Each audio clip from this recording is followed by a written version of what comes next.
네, 저희는 단양에 있는 med보초등학교가 올해 꼭 100주년을 기념식을 했어요. 그리고 거기는 단양 8경 중에 도담산봉. 소풍은 늘 도담산봉이었어요. 단양 거기서 거기. 근데 많이 걸어가야 돼요. 어른 걸어보래도 지금 걸어도 1시간은 좋게 될 거예요. 그래서 소풍 간다 그러면 잠도 못 자고 막 좋아하잖아요. 근데 가면 도담산봉인 거야. 그것도 쪼만하니까 걸음 보폭도 작잖아요.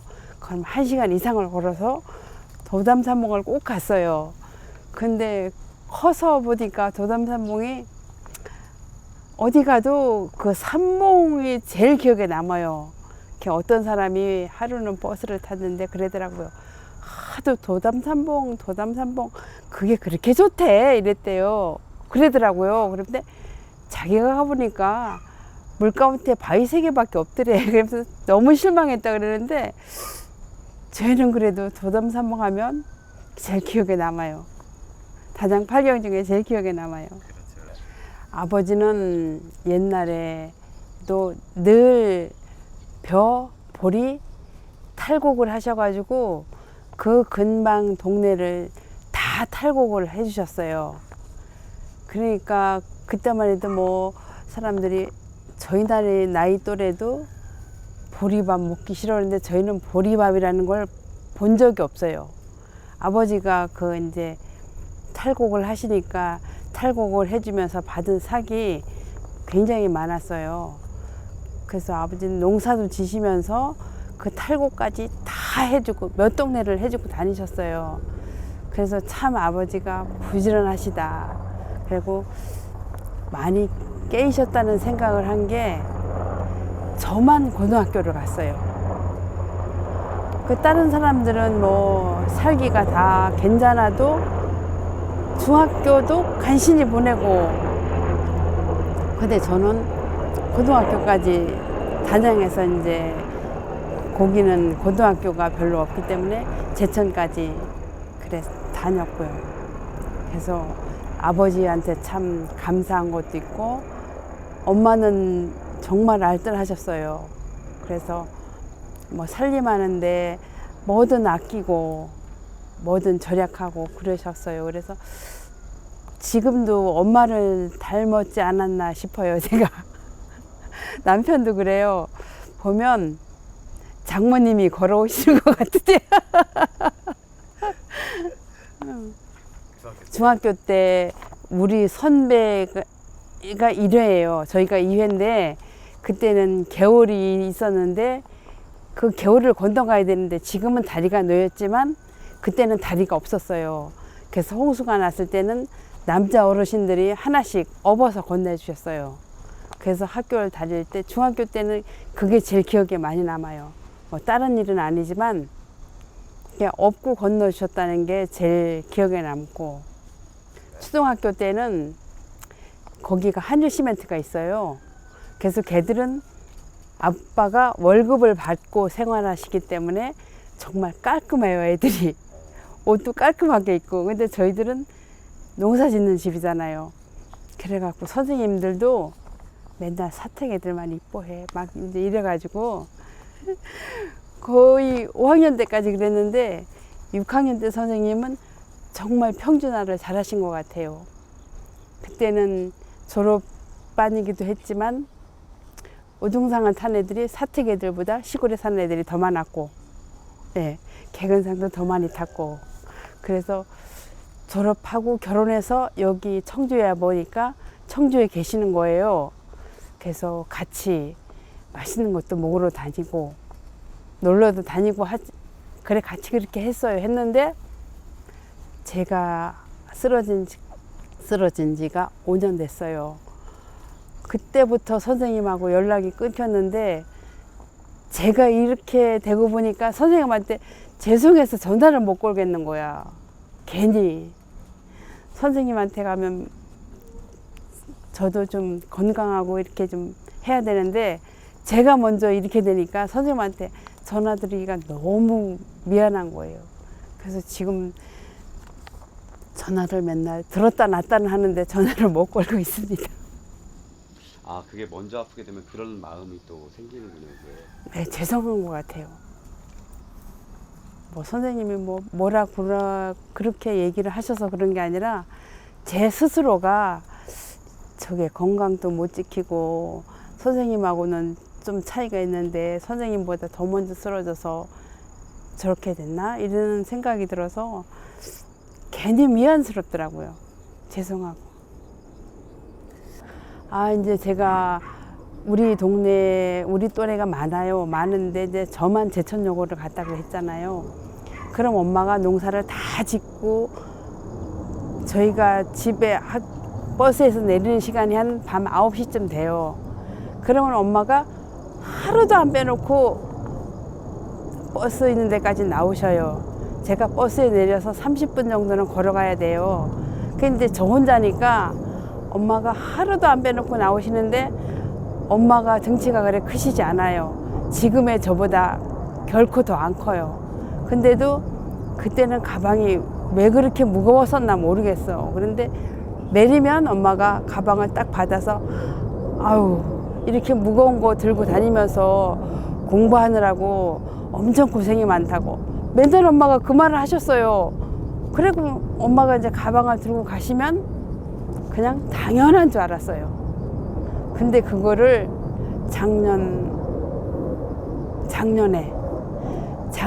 이제 손자가 지금 아이들은 가방에 책이 없어요. 거의 빈 가방이고 뭐 필통 하나, 공책 하나 이 정도밖에 없어. 근데 이제 그때는 여름 방학 종강식인가 그걸 한다고 학교에 있는 책을 다 갖고 온대요. 그러면서 오는데 초등학교 2학년이니까 키가 작잖아요. 그래서 할머니가 가방 들어줄게 했는데 딱 받았더니 휘청하는 거야. 그래서 그때 엄마 생각이 딱 나는 거예요. 야, 우리 엄마도 이렇게 무거운 가방을 왜 그때는 이걸 몰랐을까. 진짜 너무 후회가 되더라고요. 근데 뭐 어떻게 안 계신 걸. 그래서 지나보고 본인이 겪어봐야지 그런 건 알 수 있는 것 같더라고요. 네. 이제 사촌 오빠가 아버지가 5남매 중에 막내세요.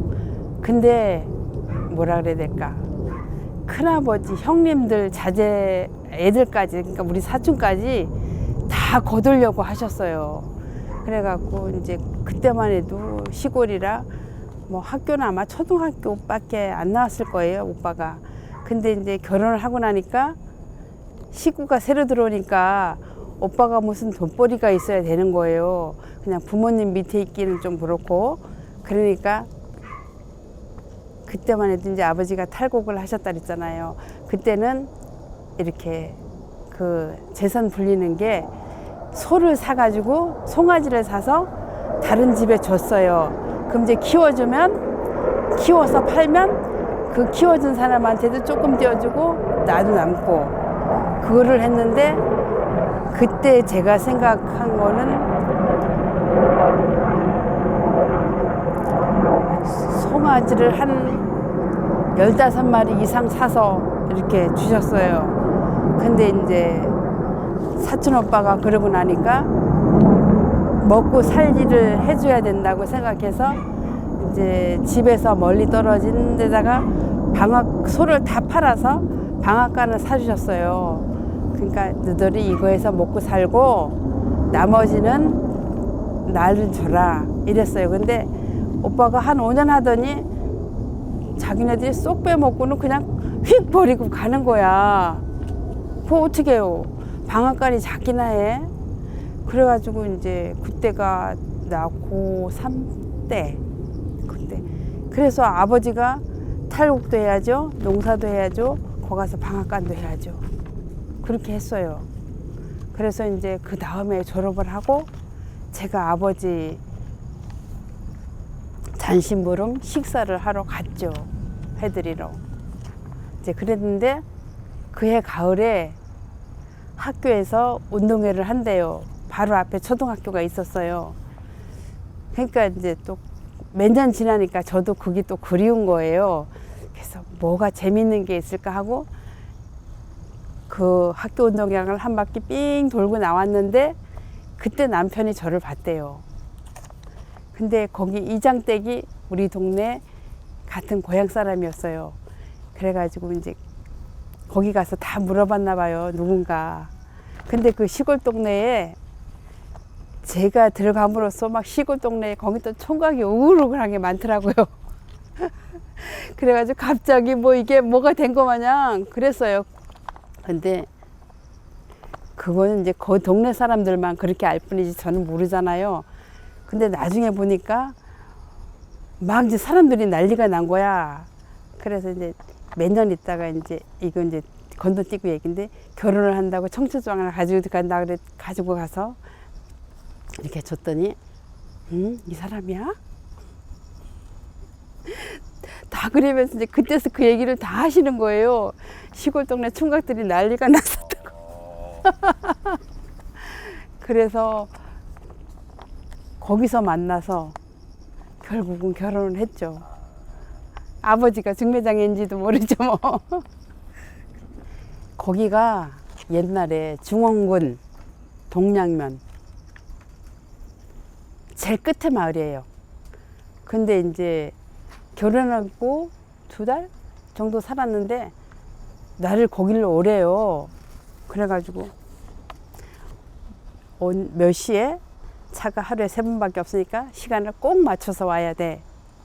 그래서 알았어요. 그래서 이제 갔어요. 갔는데 이제 거기가 목행에서 버스를 타고 들어가는데 생전 처음 그런 동네를 본 거예요. 이렇게 강이 나타나는가 싶으면 산속이고 산속인가 싶으면 강이고 막 꼬불꼬불한 동네 제일 끝에 종점이에요. 거기 이상은 갈 수가 없어. 물이 막혀가지고. 그래서 이제 거기 가니까 학급이 한 학년에 하나급. 그래가지고 6학급인데 하나급에 한 몇 명씩 되는가 봐요. 그랬는데 애들하고 이제 버스가 올 시간이 거기는 정해져 있으니까 애들하고 나와가지고 막 박수치고 내리는데 환영을 해주는 거야 이제.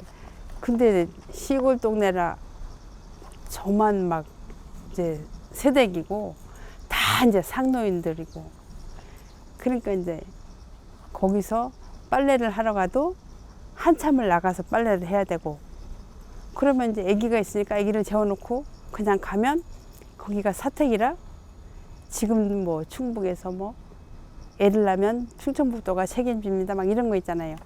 그런 식으로 제가 재워놓고 빨래를 갔다 오면 애가 깨서 울면 동네 사람이 여기 학교 선생님 딸이니까 그냥 아무나 데리고 가는 거예요.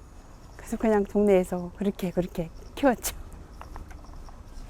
그러니까 저희 부모님이 지금은 뭐 한갑이라면 별로 나이가 그렇게 많아 보이진 않는데 그때만 해도 아버님이 한갑인데 손자가 하나도 없었어요. 그러니까 그냥 말씀은 안 하시는데 늘 손자 타령을 하시는 거예요. 근데 다 첫 딸을 낳으니까 나중에 그래요. 너무 서운했대. 아들을 낳으니까 그 소리가 다 느끼는 거예요. 뭐 아들을 낳으니까 막 입원실도 막 옮겨가지고 막 영양제도 맞춰주고 뭐 하여튼 뭐 완전히 그냥 떠받들다시피 하는 거예요. 그래서 야 아들이 이렇게 좋은 건가? 근데 키워보니까 뭐 아들이나 딸이나 그런 것 같아요. 그러니까 손자 하나 낳았다고 우리 아버님 하시는 말씀 이 세상에서 나만 손자 있는 것 같으세요.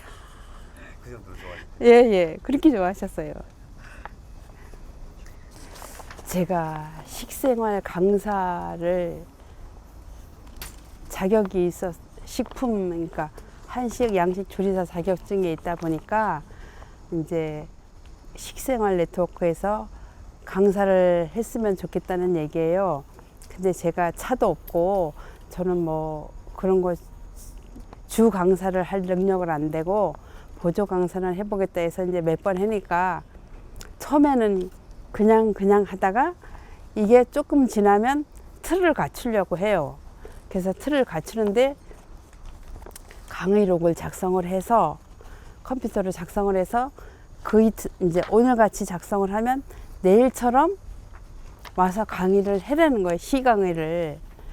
그랬는데 제가 컴퓨터에 대한 두려움이 참 많았어요. 그래가지고 아들한테 전화했죠. 아들, 엄마가 이걸 해야 되는데 엄마 컴퓨터 잘 못해. 네가 와서 해줬으면 좋겠어. 그러니까 이제 아들이 서울 있거든요. 엄마 시간이 없어요. 그러면서 지 사촌 동생을 시켰어요. 이제 걔도 이제 학교 나가는 애인데, 그래 이제 그날 저녁을 남편하고 시내 가서 둘이 일찍 먹고 들어와서 그걸 해야 되겠다고 생각을 했는데, 식당에 막 가는데 전화가 왔어요. 큰엄마 지금 큰엄마 집에 가는 중이에요. 그래? 그래서 그래 큰엄마 그럼 빨리 갈게 하고선 와가지고 같이 저녁을 먹다가 도중에 뭐가 필요했던가 봐요. 그게 생각이 안 나는데 그 순간 정말 찰나라고 그러죠. 찰나에 그날 아침에 방송에서 선우 용녀가 나와서 자기도 이런 경우를 겪었대요. 그 하는 얘기가 화면에 딱 이렇게 보여주는 것 같이 보이더라고요. 그러니까 순간 나도 여보 119까지 얘기한 것 같아요. 그러니까 이제 119를 불러서 성모병원을 갔는데 성모병원에 자리가 없단대요. 그래갖고 이제 이건 나중에 깨나서 들은 얘기죠. 근데 이제 충대를 갔어요. 그래서 이제 충대에서 있었는데 되게 사람들이 뭐 한 2, 3일 있다 깨어나겠지. 근데 닷새가 지나도 안 깨어나. 그럼 일주일이 지나도 안 깨어나. 열흘, 보름이 꽉 찬 보름이었어요. 제가 그거는 왜 기억하냐면 일어설라 그럴 때 앞에 시계가 있어서 지금 생각해도 6시 한 55분쯤 되지 않았나 그랬는데 이제 어느 순간 눈을 딱 뜨니까 그 시간인 거예요. 그 이제 오전 오후는 모르고 시간이 그 시간이야. 근데 나중에 보니까 그게 이제 저녁 때 그 시간이었던 거예요. 그 여기가 어디냐 그랬더니 이제 그런 얘기를 해주시더라고요. 그러면서 오늘이 그럼 어떻게 된다. 그러니까 전혀 아무 생각이 없어요. 15일 동안을. 그래서 남편도 그렇고 애들도 그렇고 그냥 다 끝나는 줄 알았었나 봐요. 근데 이제 15일 만에 깨어나서 진짜 제가 할 수 있는 게 음식 넘기는 일밖에 없었어요. 아무것도 제 손으로 할 수 있는 게 한 가지도 없었어요.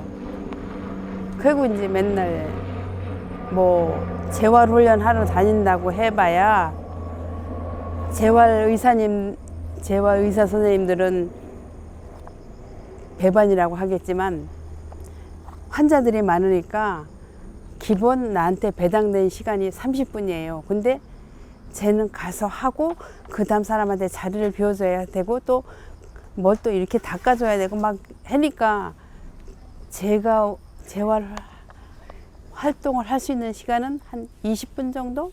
많으면 25분. 그리고 뭐 조금 하면 또 다음 이렇게 되다 보니까 남편이 그래요. 당신 여기서 재활한다고 이렇게 있다가 한 발짝 걸어보도 못하고 당신 죽겠다.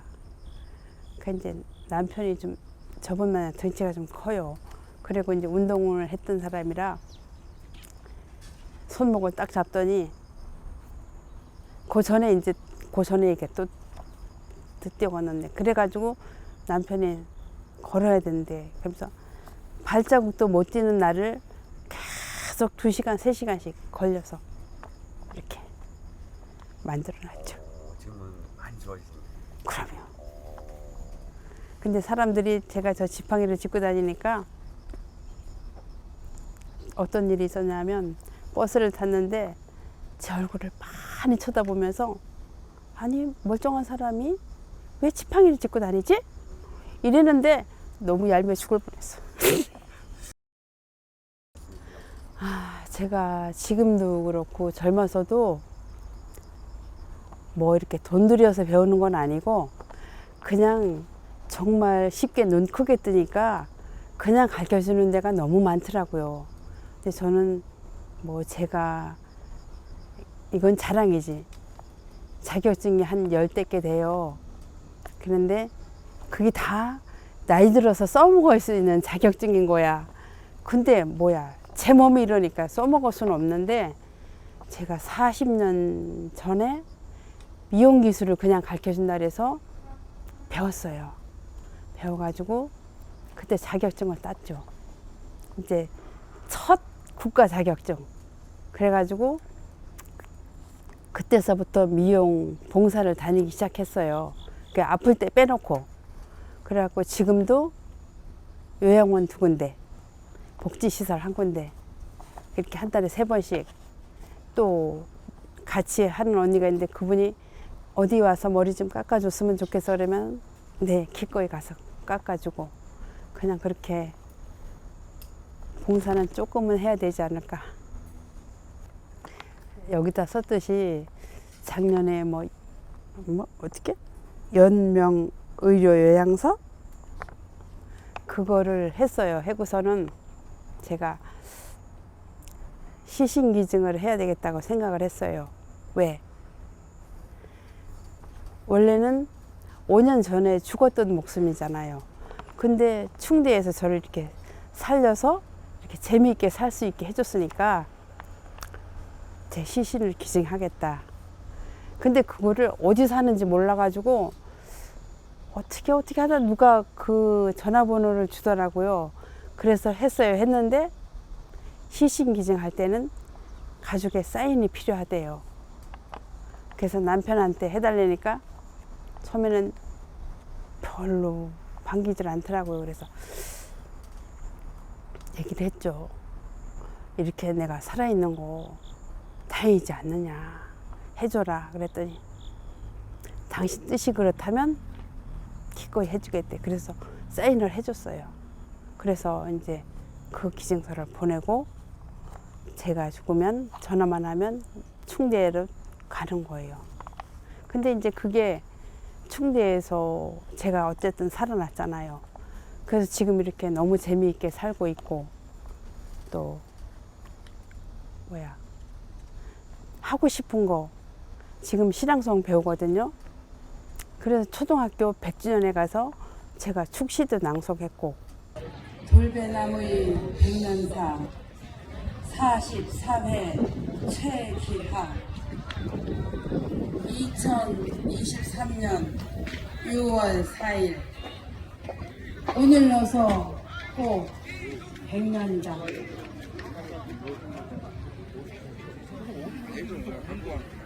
방방곡곡 흩어진 너희들을 해와 달이 비치듯 나는 100년을 지켜보았다. 꽃이나 나무 앞에 개자나 돌자 붙은 거 있지. 저는 제 인생에 최고로 남는 것 같아요. 그 장면이.